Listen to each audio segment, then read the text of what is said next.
Welcome to the Bold. The last time Uhuru Muigai Kenyatta spoke about the Jubilee Party politics, he sounded determined and will ensure that that party is not grabbed from him.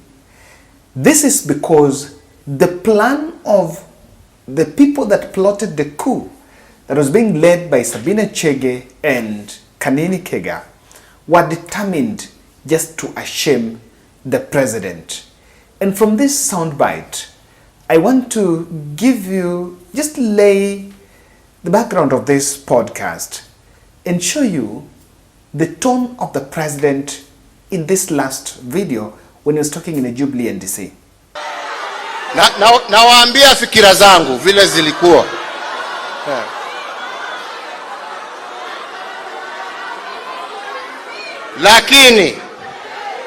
Lakini wengine wameamua ya kwamba kazi itakuwa ya vitisho na kulazimisha. Siku ya leo nimewaambia tafuteni mwingine, sio Uhuru wa Kenyatta.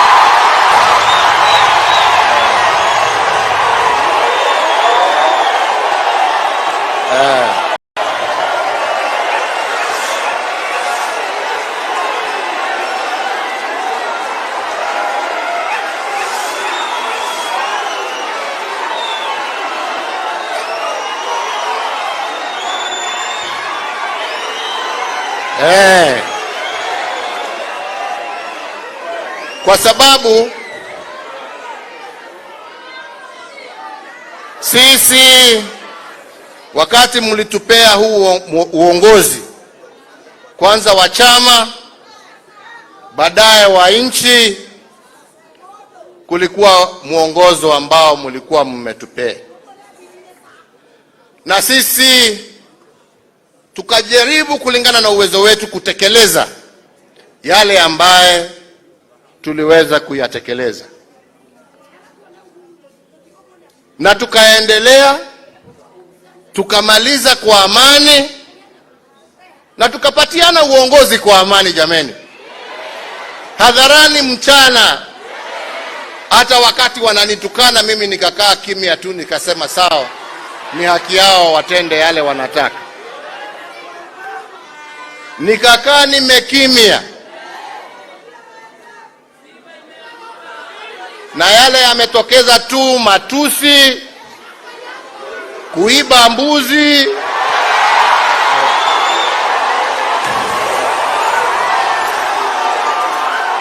kuchoma mashamba, yote wakifikiria wanatisha. Haya nawaambia waendelee. Lakini chama sio ya Uhuru, ina wenyewe, na hawa wenyewe walinipatia niichunge, na mpaka wataniambia wako tayari na wamechagua mwingine, nitashikilia mpaka wataniambia sasa patiana mwingine. Na mimi sisemi hiyo kwa hasira, mimi sisemi hiyo kwa chuki. Mimi nasema haya, nasema kwa heshima kubwa. Lakini inasemekana ukitaka kuheshimu ama ukitaka kuheshimiwa, na nyinyi wewe pia lazima uheshimu wenzako. Kenya ni nchi ya demokrasia. Wana Jubilee waliungana na wengine. Uhuru was determined. Now, ladies and gentlemen, the content of Jeremiah Kioni's letter to the Interior CS Kithure Kindiki should worry any Kenyan in this country, especially those who are so much interested in democracy. Because ODM has been on in the campaign rallies saying that political parties are being stifled. But I think because it doesn't matter to you or to them, it is actually not being given a lot of attention. In a letter, Jeremiah Kioni has written to Kithure Kindiki and is asking Kithure Kindiki, why is it that a DCC in Nanyuki was the place where invitations for the meeting of a Jubilee rebel caucus that was supposed to be held in invitation cards that are inviting the locals for a Jubilee caucus led by Sabina and Kanini Kega was supposed to be conducted. Or simply, Jeremiah Kioni is asking Kindiki, why is it that a DCC is being tasked to operate by mobilizing the locals to attend a Jubilee caucus meeting? And this is the letter that Jeremiah Kioni wrote to Kithure Kindiki. In Nanyuki,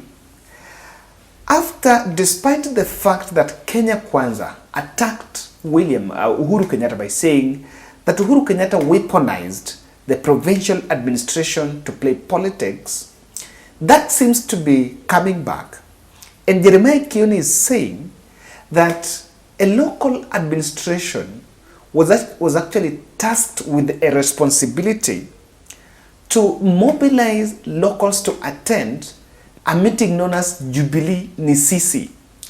Jubilee Nisisi initiative was supposed to be launched in Nanyuki today, the 27th of January. However, despite of that, immediately the Uhuru axis got wind of this move. They raised the alarm, and so the meeting never happened.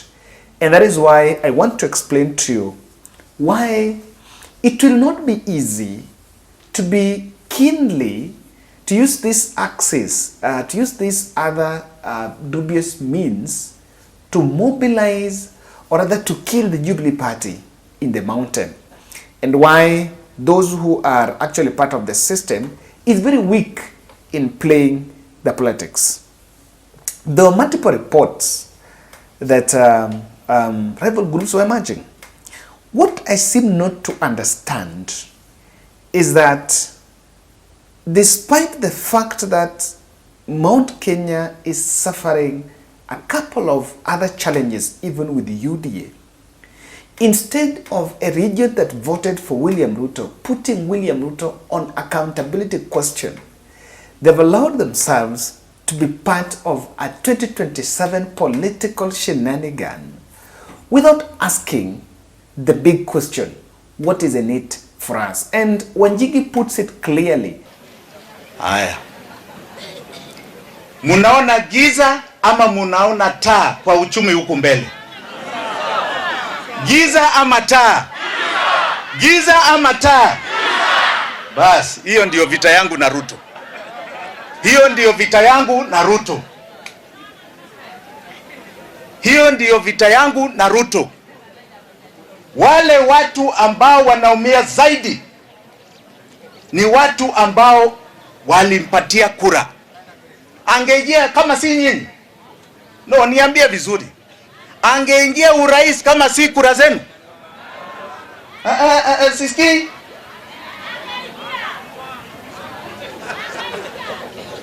Na muko na pesa mfukoni ama hamuna? Si walisema mtakuwa na pesa mfukoni? Muko nayo au hakuna? Haya, sasa mjue hiyo ndiyo vita yangu na Bwana Ruto. Hasikii wananchi, na hapo ndiyo iko moto. Na hiyo moto sisi huku Kiambu, nikiwa Kiambu, tulimpatia miezi 3 abadilishe hii maneno. Munasikia? Tulimpatia miezi 3 abadilishe hii mwenendo, otherwise atatuona, si ndio? Ataona Wakenya wanakuwa namna gani. Najua labda amesahau. Miezi 3 ni the end of March. Watakuja kujua inchi iko namna gani. Wakati wa siasa utafika. in a recent speech in Kirinyaga, that Mount Kenya must ask the question because despite the fact that they are the ones that voted for William Ruto overwhelmingly, they are the ones that are actually leaving government. So this is a point that you cannot actually underestimate. And I remember Gadono Mushomba, and I'm also going to play for you the soundbite by the Gadono Mushomba. There is one truth you cannot take away from Uhuru Kenyatta. For the 10 years that Uhuru Kenyatta was a president, Mount Kenya benefited most. And I think Gadono Mushomba, while appearing in KTN News, also clarified and said, how would the new breed of leaders say they are defending Mount Kenya, while for the 10 years that Uhuru Kenyatta was a president, Kikuyus were really put in strategic positions in government, and now they're being kicked out and being replaced after every gazette notice that is coming, but the new crop of leaders are not standing for defend this move. And Gadono Mushomba asked that question.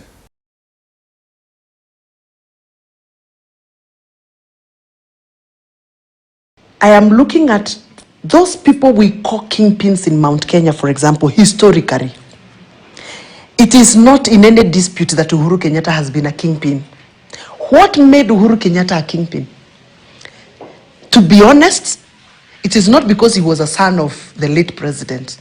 No, because we have had other sons of late presidents who are not kingpin. The reason why Uhuru Kenyatta became a kingpin is because he showed at some point that he can take a bullet for the people of Mount Kenya. I know you know very well, and those that are watching me, those that are close to my age, remember 2007. They know what Uhuru Kenyatta did for the sake of the people of Mount Kenya.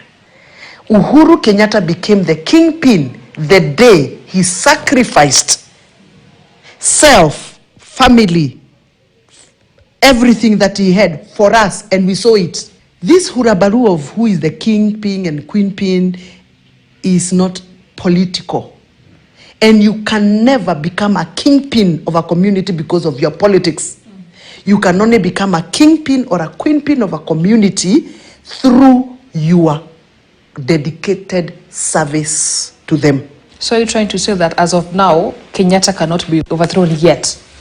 Who is that person who can prove to us that you have done kilometers of service, denial to yourself and your family for the sake of the community?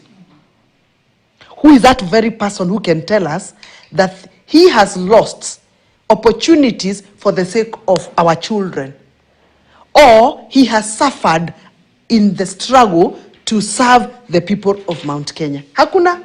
I haven't seen anybody. So nobody can actually come and say, I'm overtaking Uhuru Kenyatta in terms of being a kingpin in Mount Kenya. Let me ask you a question, and please allow me to be a bit tribal here. Uhuru Kenyatta's 10 years has given us so many people from Mount Kenya in very strategic government positions. Uhuru Kenyatta employed very many of our people in government service. It is not disputed. He made sure most of people from Mount Kenya, from Meru region, from Embu region, from Murang'a and Kiambu and Rift Valley are in strategic positions, and now they are graduating to become PSs, directors of parastatals. They've become very senior people in the military. The people he employed in 2013 are now graduating to be very senior people in government. And that is why I've seen a lot of noise people saying that Kikuyus and Kalenjins are very many in government. It is because when Uhuru got in, he did his part. As we speak, instead of our people who we have sent in that government, Kenya Kwanza government, absorbing more of our people, they are firing them. Now, Uhuru Kenyatta actually, when he got wind of this, and Jeremiah Kioni raised this, I think it found them a little bit, it caught them red-handed. And Uhuru actually moved the Jubilee Party headquarters from that Kileleshwa to an office around State House, and that found them flat-footed, because that is not a place, that is a place that is under 24-hour surveillance by the GSU, and again it will not be very easy to play shenanigans. And of course, in the meeting that was conducted on the other end, because Uhuru stopped paying rent for the other office. Remember, it was just leased for the whole year, and the lease was actually, it was paid until January, until December this year. So the Sabina Chege and Kanini Kega did not know. But in this January, they moved out of that place, and it is no longer official party offices. Now that is the place that Sabina and Kanini Kega used to frequent going. So what we are actually waiting is whether they will be funded to have an office as Jubilee, because the office that was in Kileleshwa is no longer operating according to Jeremiah Kioni. Jubilee Sisi is an initiative, according to me, that is just being brought up by the rebel group so that they find a way of disassociating with Kenya Kwanza or UDA, despite the fact that they've been pushing the agenda. One thing I don't understand is, if Sabina Chege and Kanini Kige believes they are the legitimate owners of the Jubilee Party, then why don't they use organic party structures instead of bothering the state machinery? I am seeing Sabina Chege in Muranga attending events and making Facebook posts. There is no reference she's made to Jubilee Party in those posts. And the position of being the Jubilee Party leader, as is normally spoken in these other corridors, is only in the social media and when they are calling press briefings. But when she goes to Muranga, even the same to Kanini Kega, this discussion about Jubilee Party is no longer in the picture. And in this podcast, the meeting flopped. It didn't happen. Immediately, Uhuru Kenyatta busted them by actually blowing their cover on that critical move. I think Kindiki has tried for the last 15 years of Kenya Kwanza, 15 months of Kenya Kwanza. He has tried to shed off political assignments from his cabinet portfolio. And this will be the least that we'll actually hear from that ministry, because himself, I remember even when Kindiki, when Ndindi Nyoro and the team were talking about succession politics, he did a tweet, and Kindiki said, I don't want my name to be dragged on the succession politics going on. So, truth be told, and give credit where it's due, he's one of the cabinet secretaries that has tried best to shed off that political assignments from his cabinet portfolio. He's tried, despite the fact that the ministry he holds is a political machinery that state can always use. You know, the police and the provincial administration and all that, security space, the security apparatus is the number one state machinery available at the disposal of the president and the political leaders. But why do you think the machinery are actually reluctant to play the political gimmick in Mount Kenya? And I'm strongly convinced the chiefs and the PC and that DCC, these fellows will not fall into that trap, not even now. And I want to explain for you why. I understand, yes, that on President William Ruto, there are quite a number of pronouncements that is made about whenever I use the police, I have what to do politics. But these fellows are not going to fall into that trap for some four observations I want to make. Number one, even the civil servants are feeling the pressure. You know, it is true, if housing levy is being chopped off, is being deducted from your salary, it doesn't know whether you're a chief or you're not a chief, or you're what and you're not. It's very clear that the issue of these deductions, and especially, and I'm so specifically, leave alone the other taxation, I think the deductions on the payroll the payroll rate is hurting civil servants more than any other person in this country. NSSF, the new NHIF, and the health scheme. Now PAE is also heading some increase. And now you have housing levy. So even the civil servants are not buying the political because they're not seeing the dividends of those political assignments. Honestly, what do you win? What do you gain as one person in the security space and you're used now to mobilize? If a chief is to mobilize for Jubilee Party, why would a chief mobilize for the rebel Jubilee Party? Actually, it doesn't make any sense. Number two, I think the Jubilee Nisisi initiative is also facing internal rebellion, even from within.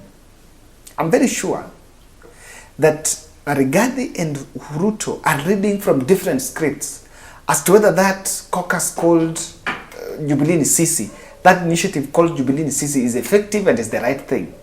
So they're not going to fall into that trap because that even internally, it doesn't get the blessing. So someone can make a call and you're like, you're going to do it, but it's not going to work. Now, there is something that you can slap on Kenya Kwanza face. The betrayal, Mount Kenyan betrayal is winning Ruto's patronage. Some of these responsibilities of political lifting by the provincial administration is not solely based on the order. It's also on political patronage. Do that chief, do that DCC, do that leader subscribe to the ideology of the party? That question is there. Do they patronize UDA? So that, and because there is an element of betrayal, if you even listen to the clips I'm telling you, the betrayal card is going on. Listen to what Wanjigi said, despite the fact that this region voted for Ruto overwhelmingly. This is the region crying. Look at what Gadhano Mushoba is saying. Despite the fact that Uhuru Kenyatta placed Kikuyus in very strategic positions, Kikuyus are being knocked out of government while those who are inside are not defending. So that patronage is not really there. And lastly, I think Kenya Kwanza had also spent better part of their time, first few days in office, attacking and profiling these chiefs as the people that mobilize. And remember, it was an accusation. I don't believe so much that chiefs played a key role. Chiefs are human beings. They are also in the community. They are also divided. If they are in Azimio, they're in Azimio. If they're in Kenya Kwanza, they're in Kenya Kwanza. They also vote. So a perception that, you know what, they mobilized for UDA against their wish, all that was profiled. And in fact, some of them were even threatened with some sacking letters. I remember in Kisii, some chiefs attended a meeting by Simbarati, and they were slapped. They were, they were summoned with some letters about participating in that. So if there is already a ban, you can see that the area is a bit hostile. And again, how will the chief or that DCC, that local leader, get the audacity to mobilize people the way people are suffering? Yes. The government is unpopular. So if you go to the people, will tell you, no, what are you going to get by getting to that meeting? And it's politically miscalculation. It's a miscalculation to try to use state lifting to organize meetings. I don't think that is the best way to go. And the best they can do is let them use organic party structures if indeed they believe they're doing the right thing. Thank you.